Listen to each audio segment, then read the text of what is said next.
মুন্সিগঞ্জ জেলার শ্রীনগর উপজেলার লস্করপুর গ্রামে জমি দখলের অভিযোগ নিয়ে থানা তদন্তের ঘটনা সামনে এসেছে। অভিযোগ করেছেন স্থানীয় বৃদ্ধ আব্দুল আজিজ। স্টাফ রিপোর্টার শাফিন আহমেদ জানান, আব্দুল আজিজের 28% ক্রয়কৃত জমিতে প্রভাবশালী একটি চক্র পাল্টার চেষ্টা করছে। আদালতে 3টি মামলা দায়ের করলেও বিচারপতি তার পক্ষে রায় দিয়েছেন। মামলায় হেরে যাওয়ার পর ওই চক্রের নেতৃবৃন্দ লিটন শেখ ও মহিউদ্দিন শেখ সহ 10 থেকে 12 জন বৃদ্ধের জমিতে কাজ করার চেষ্টা বাধা প্রদান করে এবং মারপিট সহ হত্যার হুমকি দিয়েছে। ভুক্তভোগী আব্দুল আজিজ বলেন, আমি প্রায় 12 বছর পূর্বে এই জমি ক্রয় করেছি, কিন্তু এলাকায় প্রভাবশালী লিটন শেখ ও মহিউদ্দিন শেখ চক্র আমাকে হুমকি দিয়ে বসেছে। আদালতের রায় থাকা সত্ত্বেও তারা আমাকে কাজ করতে দিচ্ছে না। শ্রীনগর থানার অভিযোগ তদন্তকারী কর্মকর্তা এসআই আব্দুর রাজ্জাক জানান, অভিযোগ পাওয়া গেছে এবং তদন্তপূর্বক যথাযথ ব্যবস্থা নেওয়া হবে। ট্রাকে বাধা দিছে, এখানে বালু ফালাইতে পারবো না, এই জায়গার মালিক আমরা।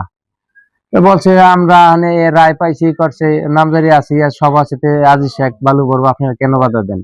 ট্রাকওয়ালারা এরা বলছে কন্ট্রাক্টারে তাদেরকে ইটা পাথর আরো ভয়ভীতি দেখায় তাকে দৌড়ানি দিছে। তারা গেছে গা, দৌড়ান খেয়ে তারা গেছে গা, বালু বালু ফালাইতে পারে নাই। তারা আবার তারা আবার 7 ধারা মামলার জিটি করে আইছে থানায়, আজিজকে আরো হয়রানি করব। এর আগে কিছুদিন আগে আবার একটা 7 ধারা মামলার মধ্যে আমি আজিজ শেখের ভাগনা হয়ে রিস্তায় আমার নামে একটা মামলাও দিছে।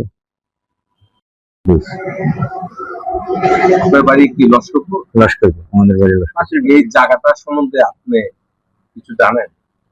হ্যাঁ জানি। এই জায়গাটা হইলো আপনার রফি শেখের এবং হারুন শেখের। এই জায়গাটা মূলত এই জায়গাটা মনে করেন বেচছে আজিজ শেখের কাছে, তার ছেলেপেলেরা আজিজ শেখের কাছে বেচার পরে মনে প্রথম কিছু রায় পাইছে আজিজ মিয়া, পরের কিছু সেটাও রায় পাইছে, তারপরের কিছু সেটাও রায় পাইছে।